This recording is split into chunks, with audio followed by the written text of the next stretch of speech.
हाल ही में पीएम नरेंद्र मोदी ने गगनयान मिशन की प्रगति का आकलन करने और भारतीय अंतरिक्ष अन्वेषण के भविष्य की रूपरेखा तैयार करने के लिए एक बैठक की अध्यक्षता की।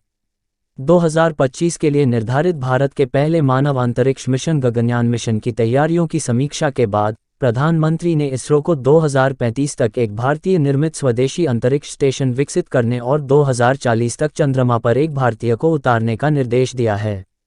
रोडमैप विभाग अंतरिक्ष विभाग डॉस्प, जिसके तहत इसरो कार्य करता है, ने गगनयान मिशन के लिए तैयारियों और विकसित प्रौद्योगिकियों की स्थिति प्रस्तुत की।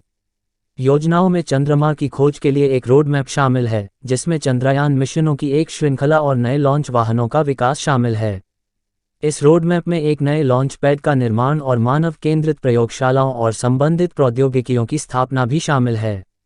अंतर्ग्रहीय मिशनों के लिए विजन प्रधानमंत्री मोदी ने वैज्ञानिकों से अंतर्ग्रहीय मिशनों की दिशा में काम करने का भी आह्वान किया, जिसमें शुक्र की परिक्रमा करने वाला एक अंतरिक्ष यान और मंगल ग्रह पर उतरने वाला एक वाहन भी शामिल है।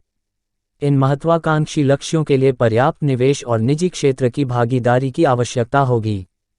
कई देशों द्वारा संयुक्त रूप से विकसित और रखरखाव किया जाने वाला अंतर्राष्ट्रीय अंतरिक्ष स्टेशन ISS बढ़ते खर्चों और भागीदार देशों के बीच वित्तीय विवादों के कारण 2030 तक बंद होने वाला है।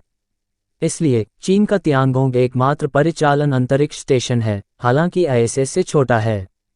संयुक्त राज्य अमेरिका के साथ आर्टेमिस समझौते का हिस्सा भारत की 2024 में ISS पर एक अंतरिक्ष यात्री भेजने की योजना है, लेकिन विशेषज्ञों ने चेतावनी दी है कि भविष्य के अंतरिक्ष मिशन, जिनमें शामिल हैं चंद्रमा पर लैंडिंग और अंतरिक्ष स्टेशनों के लिए पर्याप्त निवेश और निजी क्षेत्र की भागीदारी की आवश्यकता होगी। पिछले मिशनों के विपरीत, जो सैन्य अंतरिक्ष दौड़ से पैदा हुए थे, आधुनिक अंतरिक्ष प्रयासों के लिए कठोर परीक्षण की आवश्यकता होगी और उच्च लागत आएगी, जिससे बजट उपलब्ध होने पर व्यवहार्यता का मूल्यांकन करना आवश्यक हो जाएगा। ऐसे जानकारी के लिए हमारे साथ मिले रहे। पेज को सब्सक्राइब करें, फिर मिलेंगे अगले वीडियो में।